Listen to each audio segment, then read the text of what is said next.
आज इस वीडियो का जो टॉपिक है वो है आधुनिक राजस्थान में भू राजस्व एवं अन्य ग्रामीण करों का निर्धारण और वसूली सन 1818 से 1949। Assessment and collection of land revenue and other rural taxes in modern Rajasthan from 1818 to 1949।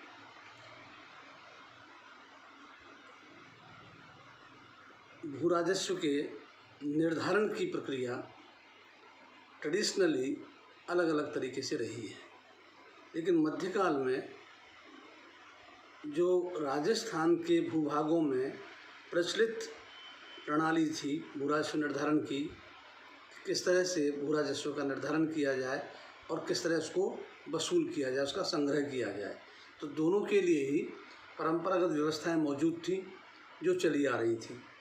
किंतु जो हम विशेष तौर पर आधुनिक राजस्थान के बारे में जब पढ़ते हैं तो हम ये पाते हैं कि अंग्रेजी साम्राज्य के अंतर्गत राजपूताने की जो रियासतें थीं उन पर जो इकोनॉमिक इम्पैक्ट साम्राज्यवादी नीतियों का पड़ा, उसके परिणाम स्वरूप यहाँ की जो भू राजस्व प्रणालियाँ हैं उनमें कई प्रकार की विसंगतियाँ उत्पन्न हो गई।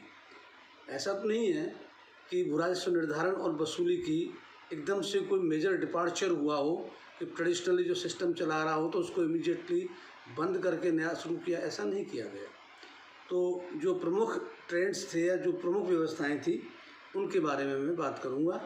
तो इसमें सबसे प्रमुख जो है भू राजस्व निर्धारण और वसूली का तरीका बटाई सिस्टम था।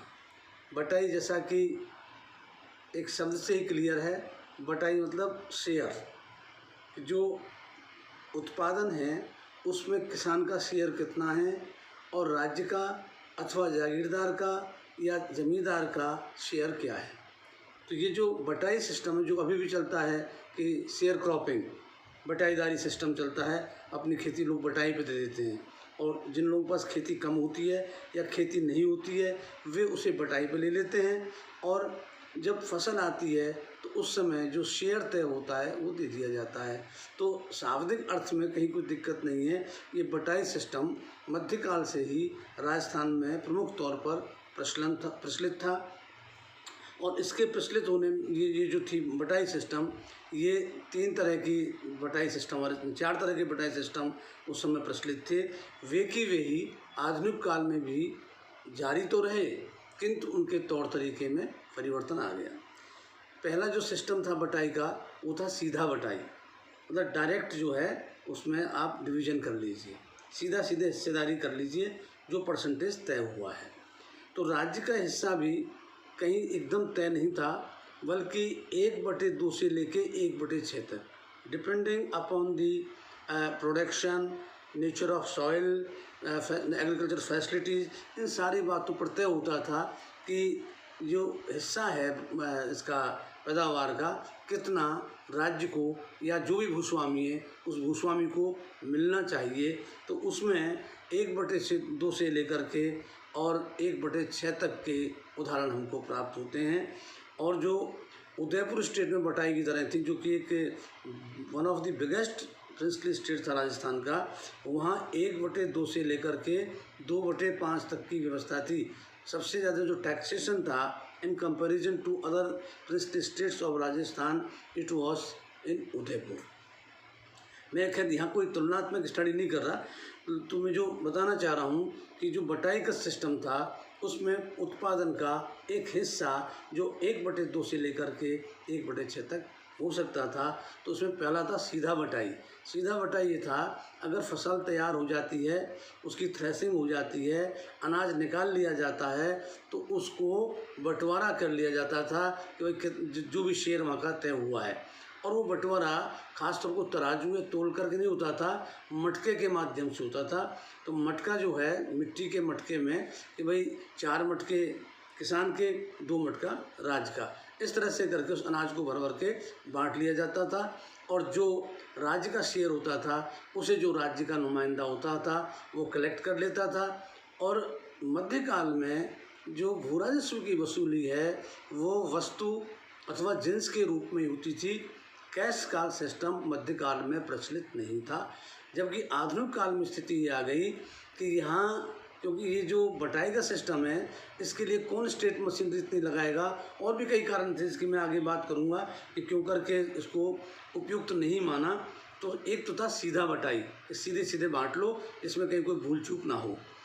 दूसरी थी डाल बटाई। डाल बटाई क्या था कि उसमें से एक, जैसे पूरा खेत है, उस खेत के एक हिस्से में उसको देख लिया भाई कि वो ये हिस्सा जो है इसका 1/10 है, तो उसमें से जो ये प्रोड्यूस है उसको, उस कॉर्नर का ही जो उत्पादन है उसको थ्रेसिंग करके और उसको मेजर करने के बाद ये आकलन किया जाता था कि यहाँ का इस इतने बड़े खेत की पैदावार कितनी होगी, और उसके आधार पर किसान पर देय भू राजस्व तय कर दिया जाता था कि कितना मन या कितना शेर, कितना वो राज्य में जमा कराएगा। और तीसरा था गूंटाबंदी। तो जो फसल कट जाती थी, फसल को गूंटा मतलब गुमटियों में, अलग अलग गूंटों में कर देते थे, और उसमें ये मानते थे कि भाई इसमें कितने गूंटे किसान के और कितने राज्य के, उस हिसाब से हो जाती थी गूंटाबंदी। लेकिन इन तीनों ही बटाइयों में एक परिवर्तन आया आधुनिक काल में, वह यह आया कि जो जिन्स के रूप में वसूली बंद कर दी। तो मूल्यांकन ना, असेसमेंट जो कर रहे हैं, निर्धारण कर रहे हैं राजस्व का, वो तो कर रहे हैं उत्पादन के हिस्से के रूप में, किंतु वसूली जो कर रहे हैं वो नकदी के रूप में कर रहे हैं। तो क्या होता था कि जो राज्य का हिस्सा अनाज और जो भी कृषि उत्पाद होते थे उसमें बनता था, उसकी मार्केट रेट पर वैल्यू निकाल करके कैश पेमेंट के लिए किसान को कहा जाता था। और कैश पेमेंट को लेकर के एक बहुत मतलब तमाम वृत्तांत मिलता है। मेरी अपनी एक पुस्तक है आधुनिक राजस्थान का आर्थिक इतिहास। आधुनिक राजस्थान के आर्थिक इतिहास में मैंने भू राजस्व निर्धारण और ग्रामीण करों की वसूली पर एक स्वतंत्र अध्याय लिखा है, और उस अध्याय में बड़े विस्तार से मैंने इन चीज़ों को समझाया है। इसके पहले मेरी किताब प्रकाशित हुई थी अग्रेरियन मूवमेंट इन इंडिया, उसमें भी मैंने वो जो लोग हिंदी में नहीं समझ सके उनके लिए अंग्रेजी में ये सारे व्यवस्था उसमें, ये सारी बातें उसमें रखी हैं। तो ये जो बटाई की प्रॉब्लम ये आ रही है कि जब तय हो गया पैदावार क्या होगी और कितना टैक्स उसने देना है, तो फसल अगर वो घर ले जाना चाहता है किसान, तो उसको पहले पेमेंट करना पड़ेगा। तो एक अनिवार्यता ऐसी कर दी भू राजस्व के भुगतान की कि पहले वो पेमेंट करो तो ही आप यहाँ से उठा पाएंगे। तो इसके लिए दो ही बातें होती थी, या तो किसान कम दरों पर जो भी उस समय मिले, क्योंकि उस समय क्या होता है कि निर्धारण तो पहले हो गया, और जो भी बाज़ार का भाव है उसके हिसाब से मूल्यांकन हो गया, लेकिन उस भाव में बिक नहीं पाती थी। और बाज़ार भी ये समझता था, व्यापारी भी समझते थे ये किसान की मजबूरी है कि उसने राजस्व अदा करना है। तो ऐसी स्थिति में या तो सस्ती दरों पे अपने उत्पाद को बेच दे, और यदि ऐसा नहीं करता है तो महाजन से ऋण ले ले।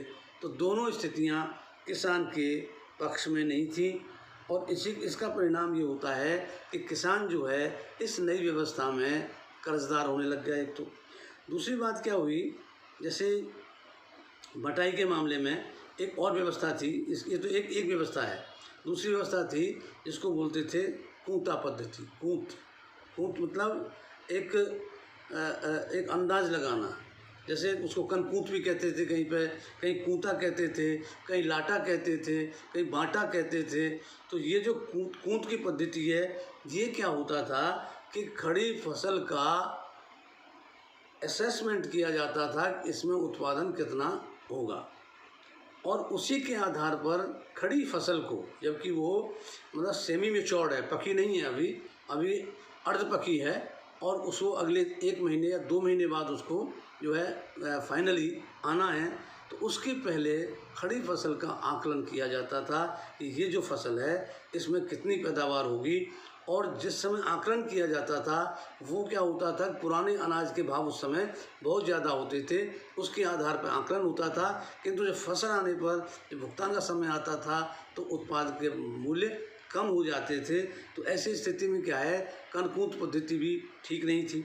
दूसरा, कनकूट पद्धति में कर्नल टॉड ने बड़े विस्तार से अपने उसमें लिखा है, उसने तो राज्य का पक्ष लिखा है कि इसमें राज्य को बड़ा नुकसान होता है।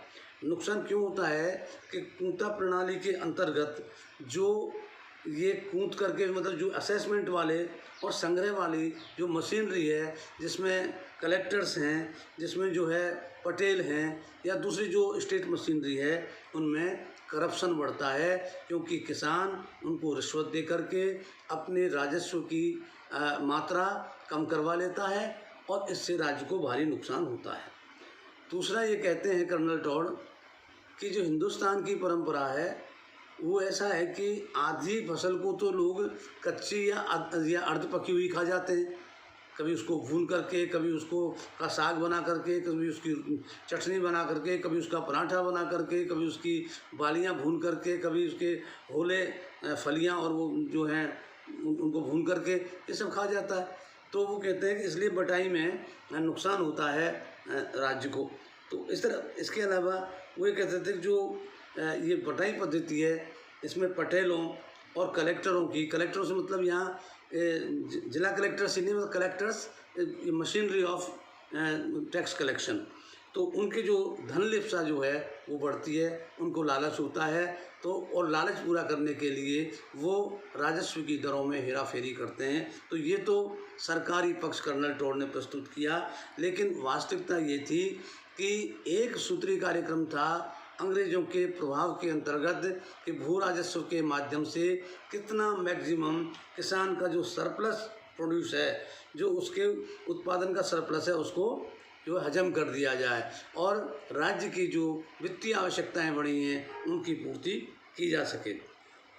तो इस तरह से ये जो लटाई और बटाई सिस्टम है, जिसमें ये जो खड़ी फसल को के आकलन का, अच्छा इसमें भी ये वही पद्धति थी कि आकलन खड़ी फसल का होता था कि जैसे इसमें 10 मन पैदा होगा, 10 मन पैदा होगा, इसमें 3 मन जो है राज्य का होगा। अब उसमें अगर 6 मन भी पैदा हुआ तो 3 मन तो राज्य के हिसाब से, उसके मन के हिसाब से क्या रेट है, उस रेट से उसकी वैल्यू आंक करके और किसान पर ये उसका डिमांड बता दी जाती थी।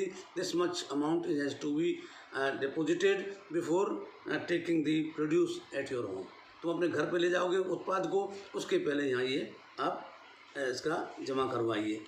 अब एक जो जागीर क्षेत्र हैं, उन जागीर क्षेत्रों में भी बटाई सिस्टम चलता था और आप ये देखें कि इस बटाई सिस्टम के खिलाफ किसानों ने आवाज़ें उठाई। उनका कहना ये था किसानों का, भाई भूमि का मापन किया जाए और माप करके पर बीघा के हिसाब से वो राजस्व लागू कर दिया जाए, क्योंकि राजस्थान के ख़ास तौर पर जो एडजॉइनिंग इलाके थे, पर्टिकुलरली पंजाब के जो राजस्थान से मिलते थे, जिसमें हरियाणा और पंजाब दोनों ही शामिल थे, वहाँ की जो लैंड रेवेन्यू की रेट्स थी और राजस्थान की रेट्स थी उसमें बहुत फ़र्क था। जो किसान वहाँ का पेमेंट करता था उसकी तुलना में राजस्थान का किसान 4 टाइम्स 5 टाइम्स पे करता था। तो ये करके ख़ास तौर पर बॉर्डर एरियाज़ में तो इस बात का कंपैरिजन भी होता था। और हम ये देखते हैं शेखावाटी और अलवर वगैरह के इलाकों में ये डिमांड किसानों की रही कि उनको जो ब्रिटिश इंडिया है उसके एट पार लैंड रेवेन्यू का रेट होना चाहिए, उससे ज़्यादा उचित नहीं है। तो जागीर क्षेत्र जो थे, क्योंकि जैसा हम जानते हैं कि राजस्थान का जो संपूर्ण भूभाग था उसका लगभग 7% हिस्सा जागीरों के अंतर्गत ही था और जागीर ही में ही ज़्यादा भूमिका था। और वहाँ लगातार जो बटाई पद्धति है, लाटा पद्धति, जिसको कूंता पद्धति कहते हैं, वो कूंता पद्धति का ही प्रचलन था। मैं ऐसे बहुत उदाहरण, मैंने कई किताबें लिखी हैं किसान आंदोलन पर, और इसमें शेखावाटी के किसान आंदोलन में ख़ास तौर पर ये हुआ, एक सीमा पर जाकर किसानों ने कहा कि हम जो है ठिकानेदार को या जागीरदार को राजस्व अदा नहीं करेंगे, जो हमारा राजस्व बनता है वो हम तहसील में या निजामत में जमा कराएंगे। तो तहसील और निजामत जो है वो सरकारी व्यवस्था थी, लेकिन तहसील और निजामत को जागीरदार तो मानते नहीं थे, क्योंकि उनके ऊपर उनका कोई जुरिडिक्शन भी नहीं था, जो तो अपने आप में इंडिपेंडेंट थे। तो इस तरह से क्या है कि ये जो बटाई और कूंता पद्धति है, ये हम ये देखते हैं कि ख़ास तौर पर खालसा लैंड में 1930 तक ये प्रचलित रहती है।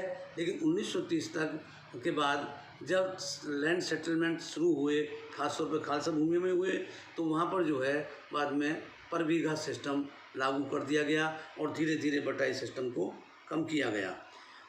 इसके जो 1924 का एक जयपुर स्टेट के राजस्व मंत्री ने नोट लिखा था, जिस नोट में उसने ये लिखा था कि ये जो पद्धति है बटाई की, एक तो ये कृषि के विस्तार के रास्ते को अवरुद्ध करती है, कृषि को अलाभकारी बनाती है किसान के लिए, और इससे कृषक समाज और अर्थव्यवस्था बुरी तरह से प्रभावित होती है।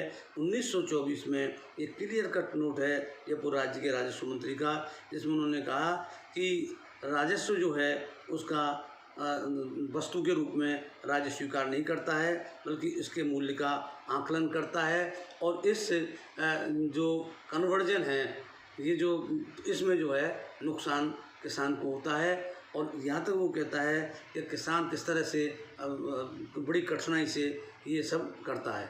ये क्या कहता है इस बात को लेकर के, तो खुद कर्नल टॉड ने भी लिखा है कि राजस्व के कर्मचारी अधिकारियों में इतनी रिश्वतखोरी है कि किसान अपने गले में चक्की का पार्ट, जो आटा पीसने की चक्की है, वो पार्ट लटका करके काम करता है।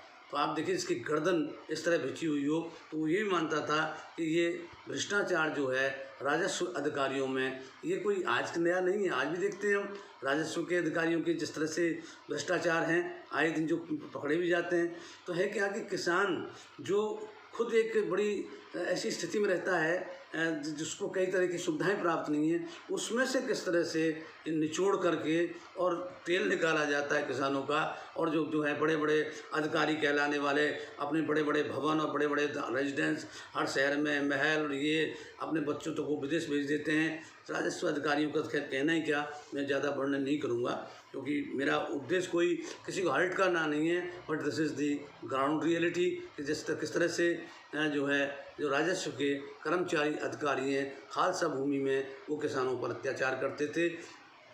जब हम बात करते हैं जागीर क्षेत्र की, जागीर की स्थितियाँ तो और भी भयावह थी, लेकिन खालसा क्षेत्रों में भी कोई ज़्यादा राहत नहीं थी। अब जो दूसरी पद्धति जिसमें बात करूँगा वो थी नकदी पद्धति।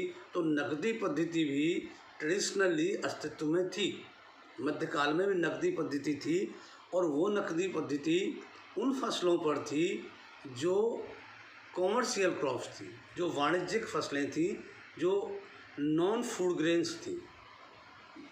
अनाज और दलहन ये तो फूड ग्रेन्स में है, लेकिन जैसे ख़ास तौर पर अफ़ीम है, तिलहन है, सन है, तंबाकू है, अफ़ीम है, कपास है, नील है, इसके अलावा बागान जो प्रोडक्ट होते हैं, चाहे वो फ्रूट्स हों, वेजिटेबल्स हों, तो वो सब जो हैं एक अलग तरह की फसल होती है, और उससे सीधा उसको बटाई का सिस्टम नहीं था। बटाई का सिस्टम ऐसी जो कंडीशन उसकी है, और इतना थोड़ा थोड़ा कहीं कहीं होता है, तो उसमें संभव भी नहीं थी। तो जहाँ तक एज़ फार एज मतलब आई नो कि मॉडर्न पीरियड में भी और मध्यकाल में भी ये व्यवस्था लगभग थी। और ये जो इसमें प्रति बीघा जो लेते थे वो 2 रुपये प्रति बीघे से लेकर के 6 रुपये प्रति बीघा तक की दरें अस्तित्व में थी। और ख़ास तौर पर जो हम देखते हैं, जो उदयपुर है, उदयपुर राज्य में गन्ना, अफ़ीम, तिलहन, सन, तंबाकू, कपास, नील, बागान प्रोडक्ट पर नकदी जो है 2 रुपये प्रति बीघे से लेकर 6 रुपये प्रति बीघा, और जबकि जयपुर में 1 रुपये से लेकर के 7 रुपये प्रति बीघा की दर प्रचलित थी। और तीसरा जो महत्वपूर्ण राज्य था जिसमें मैक्सिमम कॉमर्शियल क्रॉप्स होती थी वो था कोटा। कोटा में गन्ना, कपास, जूट, अफ़ीम, कुसुम, अदरक, हल्दी एवं बागवानी फसलें जो होती थी उसका राजस्व निर्धारित नहीं था। वो जो है अब दरबार की या तो दरबार न्याय करे, या जो अहलकार अधिकारी होते थे वो हर बार दर तय करते थे। लेकिन वहाँ सामान्यतया 2 रुपये से लेके और 10 रुपये तक का, जैसे मैंने बताया उदयपुर में 2 रुपये से 6 रुपये की रेंज थी, जयपुर में 1 रुपये से 7 रुपये की रेंज थी, और कोटा में ये 2 रुपये से लेकर 10 रुपये तक की थी। तो ये जो डिफरेंस है, इस डिफरेंस के 2-3 कारण होते थे। एक तो ये होता था कि जिस पे खेती हो रही है कॉमर्शियल क्रॉप्स की, उसमें मिट्टी की किस्म क्या है, तो मिट्टी की किस्म के हिसाब से बीघोड़ी तय होती थी प्रति बीघा। इस तरह दूसरी बात ही फसल क्या है, अगर अफ़ीम उगाई है तो रेट अलग होगी, अगर उस पर गन्ना उगाया है तो रेट अलग होगी, नील उगाई है तो रेट अलग होगी। इसी तरह से तीसरा जो मामला था वो न केवल नकदी में बल्कि वो तो बटाई में भी था। जो भू राजस्व का निर्धारण था उसमें जातिगत तत्व जो है उसको कंसीडर किया जाता था, क्योंकि अपर कास्ट को जो भूमि है वो रियायती दरों पर मिलती थी। और ख़ास तौर पर जो जातियां वर्तमान में मेजॉरिटी जो अनुसूचित जाति के अंतर्गत आती हैं उनको डिस्करेज किया जाता था। और इसलिए अगर वो खेत लेना भी चाहते हैं काश्त के लिए तो ऊंची दरें लगाई जाती थी, क्योंकि वो तो मेन तो ऐसा ग्रुप था जो कृषि श्रमिक सदियों से देता रहा है। अगर वही किसान बन जाएंगे तो फिर जो समृद्ध किसान है उसको मजदूर कहाँ से मिलेगा। और वैसे भी राज्य की ओर से जातीय आधारों पर भेदभाव होता था, तो राजस्व के मामले में भी ये भेदभाव था। इसके अलावा अगर जो नकदी जिन फसलों की बात कर रहा हूँ, ये जो दरें थी ये एक फसली भूमि के लिए थी, मतलब एक फसल के लिए थी। यदि उसी में जैसे सपोज एक में जैसे गन्ना होता है और गन्ने के बाद मतलब उसी खेत में अगर तंबाकू हो सकती है तो फिर तंबाकू की दरें और इसका जो है औसत निकाल करके वो साल भर के लिए निर्धारण किया जाता था। तो ये जो राजस्व की दर थी ये प्रति वर्ष ना होकर के प्रति फसल के हिसाब से थी। तो यूँ करके ये जो तरीका था कैश क्रॉप्स पर भी पर बीघा वसूल करने का, जिसको भेज या जमा कहते थे, भेज जमा कराना या जमा देना, तो ये जो है इसने भी जैसे तत्कालीन स्रोतों से पता चलता है कि जो प्रचलित व्यवस्था थी और जिसमें कोई फिक्सिटी नहीं थी बल्कि एक flexibility for the benefit of state, राज्य के लाभ के लिए फ्लेक्सिबिलिटी थी, किसान के लिए नहीं। तो ये जो रेटों का निर्धारण है जो होता था प्रति बीघा का, इससे कई बार किसान ये सोचता था कि कौन इतना उसमें पड़ेगा, बेहतर है कि हम जो है खाद्यान्न पैदा कर लें, इसमें गेहूँ पैदा कर लेते हैं। गेहूँ भी उस समय कॉमर्शियल क्रॉप भी थी, क्योंकि ज़्यादातर तो जौ चना होता था, बाजरा होता था, ज्वार होता था, वही लोग खाते थे। गेहूँ तो लोग खाते ही नहीं थे, गेहूँ तो बहुत मूल्यवान धान होता था। मैंने भी अपने बचपन में, हम लोग भी जो गांव में थे तो बेजर की रोटी खाते थे, जौ चने की रोटी खानी होती थी। गेहूँ की रोटी स्पेशल त्यौहार और मेहमानों के लिए होता था। तो वो भी एक तरह से कॉमर्शियल क्रॉप थी, लेकिन उसको माना खाद्यान्न ही जाता था, इसलिए उस पर ये रेट्स नहीं लगती थी जो गन्ना, कपास, अफीम इन पर। तो उस समय के स्रोत कहते हैं कि इस तरह की जो थी इसकी वजह से किसान ये वाणिज्यिक फसलें भी कम करने लगे, और जो जाति भेदभाव था इसकी वजह से खेती का विस्तार नहीं हो पाया। और इसके बाद जो मैंने बताया कि जब असेसमेंट शुरू हुए तो 1920 के बाद, और ख़ासतौर पर उसके रिजल्ट आने लगते हैं 1930 के आसपास, तो फिर चकबंदी सिस्टम लागू की गई और जो भूमि का बंदोबस्त हो चुका था उस बंदोबस्त की हुई भूमि को के पर जो टैक्स जो लगता था वो प्रति बीघा के हिसाब से ही लगता था। तो इस तरह से ये एक व्यवस्था हम देखते हैं कि राजस्थान में प्रचलित थी। लेकिन जागीरों में यही बटाई और कूंता सिस्टम, जिसमें निर्धारण जो है उत्पाद के रूप में और उसका फिर कन्वर्जन नकदी के रूप में, और नकदी के भुगतान की जो रिजिडिटी ऑफ पेमेंट है दैट वाज वेरी इंपॉर्टेंट, क्योंकि before removing the crop from field to house it was essential to deposit the land revenue. तो ऐसी स्थिति में क्या है कि वो जो रिजिडिटी है वो भी प्रभावित करती थी। अब इससे जुड़ी हुई ये नहीं समझ लें हम कि इस बटाई पे बात ख़त्म हो गई। अब एक चीज़ और थी, सेस। एक अंग्रेजी का शब्द होता है सेस, आप पढ़ सुनते ही होंगे, CESS सेस, और हम हिंदी में इसको बोलते हैं लाग वाग, कई जगह इनको लागत कहते हैं, लागतें। और ये जो लाग वाग आज भी लगती हैं, अभी भी भारत सरकार भी लगाती है, कभी एजुकेशन सेस, कभी कोई फ्यूल सेस, कभी जो है ये लग जाएंगे गौशाला सेस, राज्य सरकारें भी लगाती हैं। तो जब भारी टैक्स वसूली के बाद भी राज्य की आपूर्ति नहीं होती है तो वो सेस नाम की चीज़ लेके आते हैं। ये सेस आज भी 21वीं सदी में भी प्रचलित है, जब चाहे वो सेस थोपी जा सकती है, कभी इनकम टैक्स पेयर्स पर, तो कभी कोई जो रजिस्ट्री कराएगा अपनी प्रॉपर्टी की तो वहाँ पर वो आपको सेस ले लिया जाएगा। मतलब सेस कहीं न कहीं फिट करना है, तो पहले तो लैंड रेवेन्यू में ही कर लेते थे। तो जो सेस है ये ज़्यादा खतरनाक थी। लाग बागें जो हैं इतनी खतरनाक थी, इन पर उस समय इतना लिखा गया है कि सुरसा के मुंह की तरह बढ़ती हुई ये लाग बागें किसानों की बर्बादी का कारण बनी है। और आप ये देखें, जो किसान आंदोलन भी पैदा हुए, बिजोलिया किसान आंदोलन हुआ राजस्थान में, वो लागों के विरोध में खड़ा हुआ था। जोधपुर का मारवाड़ का जो किसान आंदोलन है उसका भी प्रमुख मुद्दा लाग बाग का विरोध करना था। शेखावाटी का जो किसान आंदोलन है उसने भी लाग बाग का विरोध किया। तो लाग बाग जो हैं ये बड़ी खतरनाक थी। और लाग बाग केवल ऐसा नहीं जागीर क्षेत्रों में लगती थी, बल्कि खालसा और जागीर क्षेत्र दोनों में समान रूप से लगती थी। और ये जो लाग बागें थी ये इनकी संख्या 300 तक थी। एक रिसर्चर ने इनको काउंट करके अपनी किताब में लिखा है, land reform in Rajasthan. Doctor Dool Singh की किताब बहुत पुरानी बात, 1963 वो किताब आई थी पिलानी से। उसमें उन्होंने 300 लागों की गिनती की है। मैंने स्वयं एक जयपुर स्टेट का डॉक्यूमेंट देखा है जिसमें 180 के आसपास लाग बागों की लिस्ट पाई गई है। तो ये जो लाग बाग थी कुछ तो ऐसी थी जो रेगुलर वसूल होती थी और कुछ ऐसी थी जो विशेष अवसरों पर ली जाती थी। तो मैंने अपनी पुस्तक आधुनिक राजस्थान के आर्थिक इतिहास में इन लाग बागों को जो है विषयवार बांटा है। जैसे लैंड रेवेन्यू संबंधी, जैसे गांव खर्च, सिराना, कुंसारी, मलबा, कसर, तुलाई, बट्टा। अगर जैसे ये कन्वर्जन में बट्टा लगा दिया जाता था, तुलाई का अलग से सेस लिया जाता था, भौम, दस्तूर, नजराना। इसके अलावा ये जो दस्तूर और नजराने हैं ये पटेल का भी है, पटवारी का भी है, कानूनगो का भी है। आप आश्चर्य करेंगे कि राजस्व के अधिकांश कर्मचारियों का जो भुगतान है वो राजस्व की उगाही के समय सेस के रूप में वसूल की गई राशि से होता था। तो इस तरह से जो लैंड रेवेन्यू है उसके साथ में से गांव खर्च से बात समझ में आती है। भाई ये कॉमन फंड है for the upliftment of village, but it was never spent on the upliftment of villages. It was मतलब ये तो हमेशा राज्य के पास ही रहता था। तो ऐसी कई चीज़ें थी इसमें। चौकीदार वगैरह थे।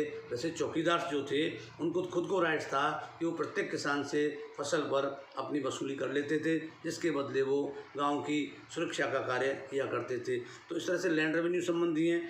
एक एग्रीकल्चरल प्रोडक्ट्स जो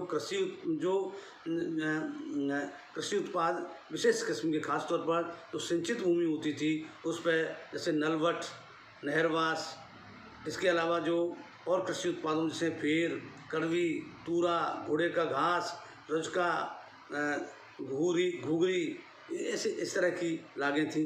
जो घूघरी जैसे अभी पकने लगा है फसल, तो आप गेहूं की घूघरी, ज्वार की घूघरी, तो घूघरी उबाल के अनाज खाने वाला, तो एक्चुअली इट वाज मतलब इसको कोई वसूल करके खाते नहीं थे वो अधिकारी या जागीरदार लोग, बल्कि उसे की वसूली हो जाती थी और उसे वो अपने काम में लेते थे। इस तरह से पशुपालन पर भी टैक्स था, जिसमें छैली गिनती, छैली कहते हैं बकरी को, बकरी की गिनती के ऊपर टैक्स, खूंटाबंदी, पान चराई, ऊँट गिनती, हासिल मवेशी जोहड़, हासिल चराई, बापी चराई, अवाब दूध, गुआड़ा, घोड़े का घी, ये सारे के सारे एनिमल ब्रीडिंग जो है पशुपालन पर ये लागें लगती थी। इसके अलावा जो नेचुरल प्रोडक्ट्स होते थे, जो प्राकृतिक तौर पर जंगली जो उपज थी, जिसमें खास तौर पर राजस्थान में तो खेजड़ा और बबूल होते थे, तो इन खेजड़ा और बबूलों के ऊपर भी अलग से टैक्स था। जैसे लूम, पात्रा, पूला, खेजड़ा, समा भोरी, चूल्हा, लकड़ी पर भी लाग, जिसको चूल्हा लाग कहते थे, कि अगर जंगल से लकड़ियाँ वसूल करते हैं तो वो भी ली जाएगी। तो उसकी वसूली के तरीके अलग अलग थे। इस तरह से जो कुटीर उद्योग था गांव का, उस पर भी लाग लगती थी। जैसे झोंपड़ी, धुआंबाज, कार कंडेरान, हासिल सोना चांदी, रेजी लाग, खाट की लाग, तेली लाग, बिचौती मुड्डा, लाग चरस, लाग पाउन, ये जूतों के ऊपर। इसी तरह से जो एग्रीकल्चर प्रोडक्ट्स को अगर आप बाहर ले जाते हैं बेचने के लिए, या एग्रीकल्चर के लिए कोई चीज़ बाहर से लाते हैं या अपने उपभोग के लिए लाते हैं, तो उस पर हर जगह ये लगती थी। जिसको अभी तो हम सीमा शुल्क जिसे हम कहते हैं, अब तो जो सीमा शुल्क है तो इंटरनेशनल बॉर्डर्स पे लगता है, और इंटरनली दूसरे शुल्क चुंगी वगैरह लगा करती थी। ज़्यादातर तो वो माफ़ हो चुकी है, उनकी पूर्ति दूसरे माध्यम से कर ली जाती है, क्योंकि अप्रत्यक्ष टैक्सों की भरमार कर दी गई है, ताकि टैक्स दाता को ये पता ना चले कि उससे जो सेवा वो ले रहा है 10 रुपये में, उसमें टैक्स कितना है। उसमें कई बार टैक्स 6 रुपये 8 रुपये तक भी होता है। तो इस तरह से क्या है कि ये जो इनडायरेक्ट टैक्सेज में वृद्धि से उसको अब रोक लिया गया है। तो ये जो सामान की निकासी होती थी, जिसको हम कहें कि एक तरह से ये यहाँ पे जो नाम बोलते थे राजस्थान में, उसको बोलते थे जैसे डान जो है, दान नहीं था, वो डान था।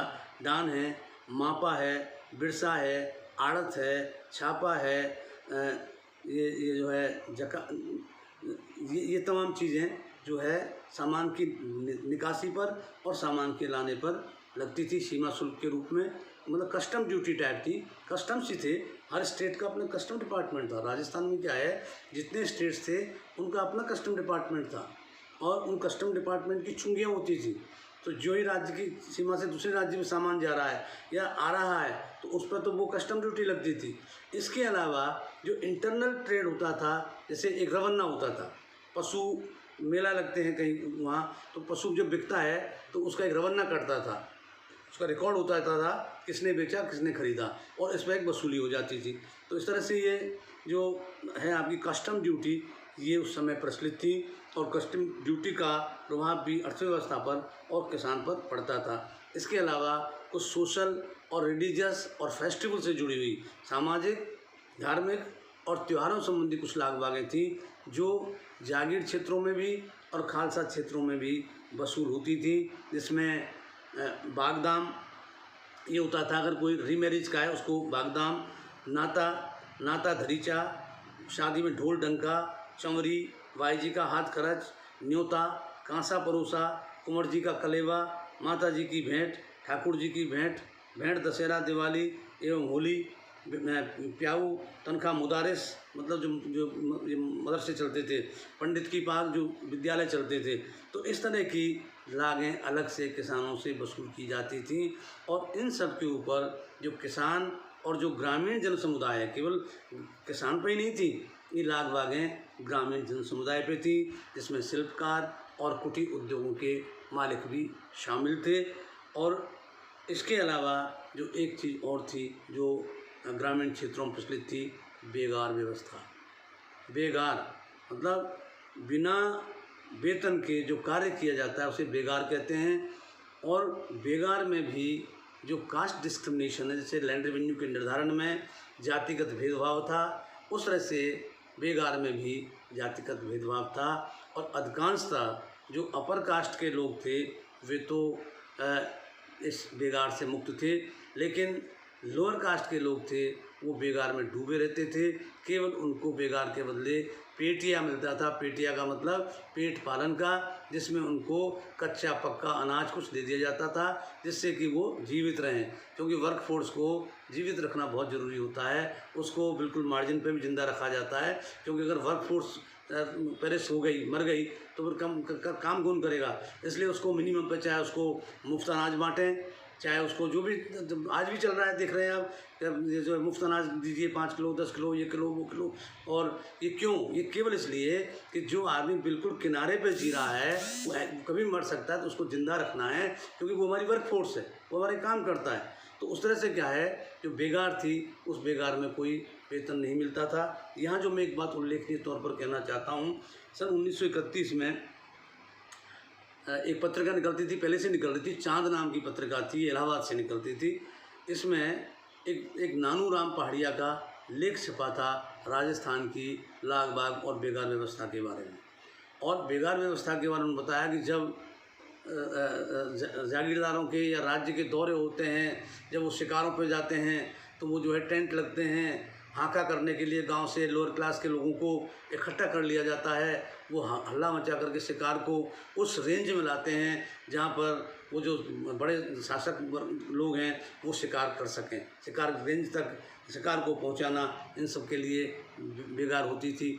और बेगार के विरोध में एक अलग शिखर में किसान आंदोलन पर बनाऊंगा वीडियो, आप देखें एक बार। बीकानेर के महाराजा सादुल सिंह और इधर जो हैं गवर्नर जनरल भरतपुर केवला देव घने में आए थे, और वहाँ केवला देव घने में पानी भरा होता है, वहाँ वो लोग डक का शिकार करने आए थे, उनको वो मारते थे, जो मर जाती थी डक उसको उठाने का काम बेगार में लोगों से कराया जाता था। तो आप देखिए बेगार प्रथा जो थी वो एक अभिशाप थी। ये उसने नानूराम पहाड़िया ने भी लिखा है, बेठ बेगार भी कहते थे कुछ इलाकों में उसको। और जहाँ तक लागवाग का प्रश्न है, इसमें उसने बड़ा जोरदार स्पष्टीकरण दिए। उन्होंने कहा जी ऐसा हुआ, एक गांव के खाती ने एक अच्छी खाट बनाई, मतलब थोड़ा कलाकृति के साथ, और उसने वो भेंट कर दी ठाकुर साहब को।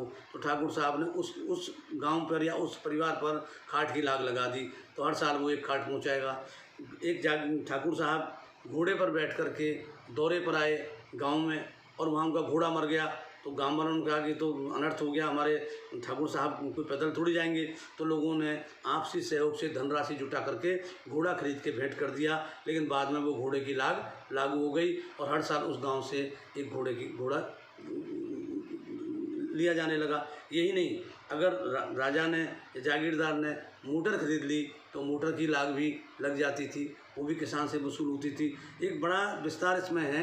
तो जिन लोगों को इसमें रुचि हो वो मेरी पुस्तक आधुनिक राजस्थान का आर्थिक इतिहास अवश्य पढ़ें। और यदि उनको हिंदी में कठिनाई हो तो मेरी किताब है एग्रेरियन मूवमेंट इन इंडिया, मिल जाएगी कहीं भी, ये जयपुर से प्रकाशित है। तो उसमें भी मैंने इस क्योंकि वो खासतौर पर राजस्थान के ऊपर ही है, तो जो लैंड का रेवेन्यू का स्ट्रक्चर है उसको विस्तार से डिस्कस किया है। तो कुल मिलाकर के जो किसान की स्थिति थी वो मैं देखता हूँ 1818 से लेके 1949 तक कोई सुखद स्थिति नहीं थी। उससे टैक्स और राजस्व और लाग के नाम पे भारी धनापहरण के साथ साथ उससे जो बेगार ली जाती थी, बैलगाड़ी भी बेगार में ले ली जाती थी, हल भी बेगार में लिए जाते थे, इस तमाम बेगार होती थी। बेगारों का देख अपने ऊपर पूरा महाकाव्य लिख सकते हैं। ये बेगार व्यवस्था जो राजस्थान की खास तौर पर जो आज़ादी की प्राप्ति तक रही। तो इस तरह से 1949 में, जब वैसे तो 47 में देश आज़ाद हो गया, 49 में जून 49 में ये भी घोषणा कर दी गई कि जो किसान है वो अपनी ज़मीन पर जहाँ पर कागज रहेगा और कोई बेदखली अप्रैल 1948 के बाद हुई है तो उसको इलीगल माना जाएगा। और बाद में लैंड रिफॉर्म्स में बहुत आगे रहा राजस्थान के, जहाँ ऐसी धुर सामंतवादी व्यवस्था हो वहाँ जो है जोता को ज़मीन का मालिक बना दिया गया। Overnight those who were tenant at will they became landlords and those who were landlords, जो दोज हू वर मतलब जो राजा थे वो रातों रात प्रजा बन गए, और जो प्रजा थी वो राजा तो नहीं बनी लेकिन वो उसको शक्ति मिल गई। धन्यवाद, नमस्कार।